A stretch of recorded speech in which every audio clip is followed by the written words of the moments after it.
Now at 6, cautiously hopeful. The new signs of social distancing is slowing the spread of COVID-19. The curve is flattening, but this is no time to spike any footballs. But the battle is far from over. The new strategies to keep people safe and inside their homes. And could your pets now be at risk? The new concerns for pet owners after a confirmed case at the Bronx Zoo, a tiger. Good evening, I'm Chuck Scarborough reporting from home. And I'm Natalie Pascarella, also from home tonight. Just moments ago, Governor Andrew Cuomo says that President Trump has granted permission for the USNS Comfort to accept COVID-19 patients. The naval ship originally was just for non-COVID overflow patients.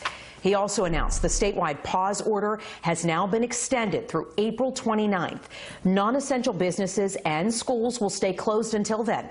The maximum fine for violating social distancing protocol has now doubled to $1,000. The governor said that distancing does appear to be working, but that does not mean that everyone is abiding by this. Just take a second and look at your screen. Here in just the past hour, Chopper 4 spotted dozens of people playing soccer, working out there in Victory Field. It's in Forest Park, Queens. They definitely were not staying 6 feet apart.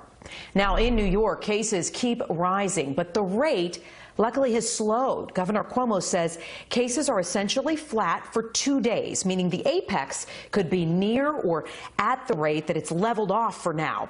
Hospitalizations are down. Intensive care admissions are as well. Across the tri-state, almost 131,000 cases in New York.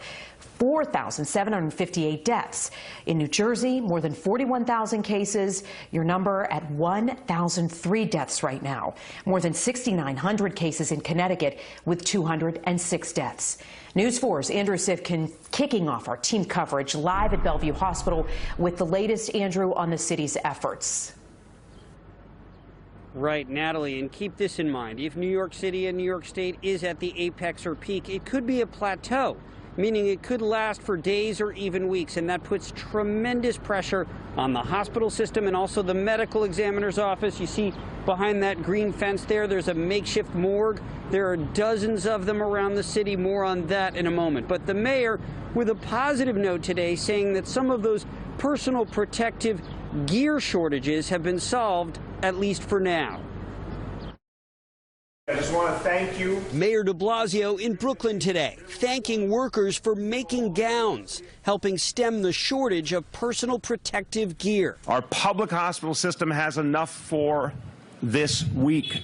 But in Harlem, nurses marched and chanted. Every day, not every week. Upset they've been asked to reuse surgical masks. Many of my colleagues, including residents, fellows, and attendings, have been exposed. The emotional protest on the first day of what's expected to be the state's toughest week yet.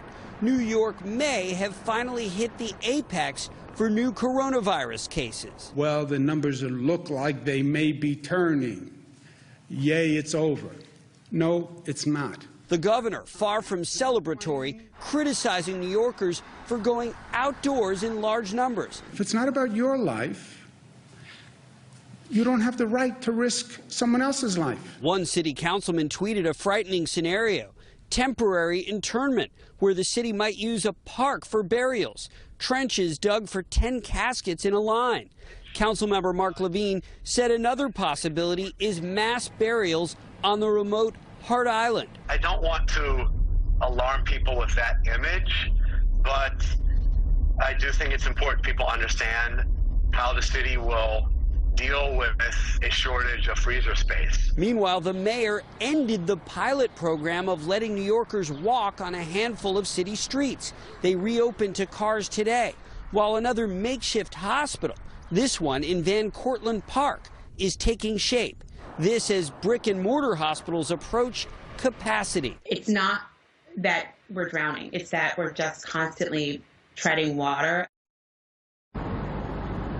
One more welcome development, the Mount Sinai Health System notifying employees today that starting tomorrow, anyone, even with mild symptoms who works at the hospital, can get tested. Until now, they had to display severe symptoms, frustrating and worrying many of those who have to work on the front lines. We're live in Kips Bay. Andrew Siff, News 4 New York. All right, Andrew, thank you very much. Late this afternoon, Governor Phil Murphy announced New Jersey patients can now be treated at the USNS Comfort docked on the west side of Manhattan. This comes as New Jersey opened its first field hospital at the Meadowlands today to treat non-COVID patients.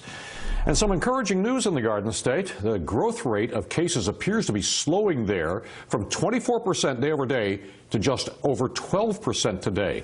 But the number of deaths from COVID in New Jersey has now topped 1,000. News 4's Gus Rosendale is live in Secaucus with the very latest for us. Gus?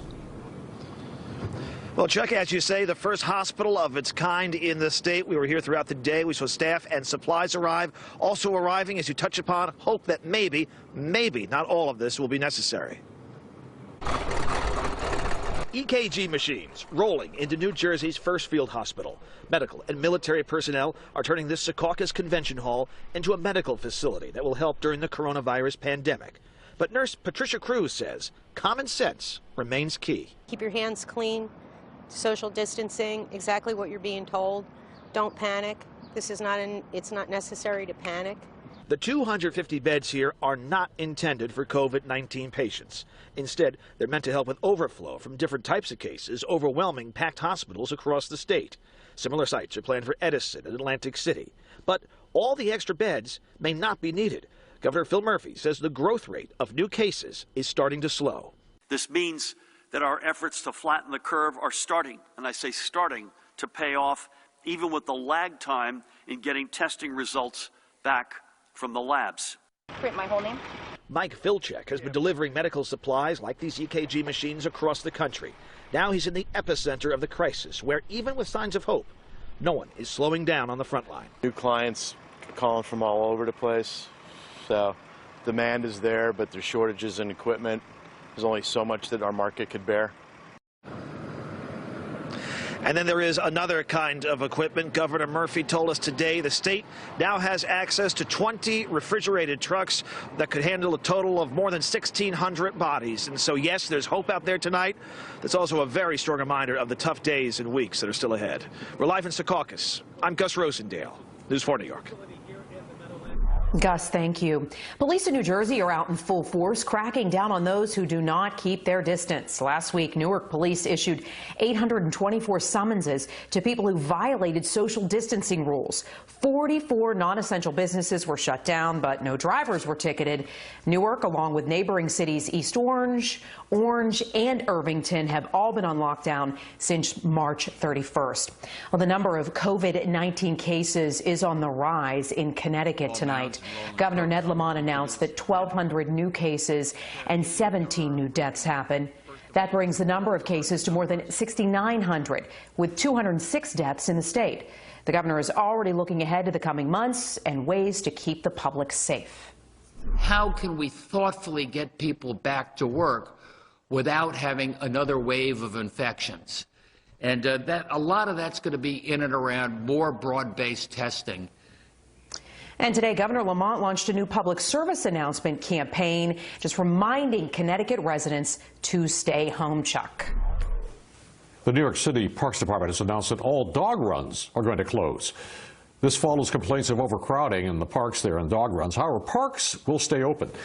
The Bronx Zoo is dealing with a case of human-to-animal transmission of COVID-19. Officials now say the virus jumped from an employee to a tiger. And this has pet owners worried if they can now somehow infect their own pets. News Source Mark Santia is in Valhalla with what experts have to say after this disturbing development. One more time. During this time of social distancing and staying at home, taking your pet outside has truly been a breath of fresh air. But now there's concern. A Bronx Zoo tiger sick with COVID-19. 4-year-old Nadia testing positive after developing a cough. The zoo believes an asymptomatic employee infected the animal. Because New York City is in the middle of, this COVID pandemic and we're the epicenter for the U.S., it was logical to wonder and worry whether she could have been infected too. 6 other cats showing symptoms, all expected to recover. Outside the Bronx Zoo, the usually boisterous dog runs across the city are silent, now off limits. I understand why they have to do it, but it doesn't make me happy. In Tuckahoe, Tom Ringwald heard about the tiger's diagnosis. It has him wondering about his precious dog, Lola. I was worried, should I not pet anybody else's dog, and should I keep my dog away from other dogs? From what we know, no domestic animals, no dogs or cats in the United States have contracted the disease. Dr. Kerry Rosen and the Yonkers team here at the Animal Specialty Center are taking care of pets during the pandemic. We are just saying if you are sick or showing symptoms or tested positive, to please wear precautions around your pets. So gloves, face mask, wash your hands. There are no known cases of pets infecting people with the virus. Dr. Rosen is reminding pet owners to practice social distancing, something Tom Ringwald is already doing. So we'll stay away from other dogs and do the best we can like we're doing. Dr. Rosen stresses if your pet has any symptoms, make sure you call your vet first. Don't just show up at the office. In Valhalla, I'm Mark Santia, News 4 New York.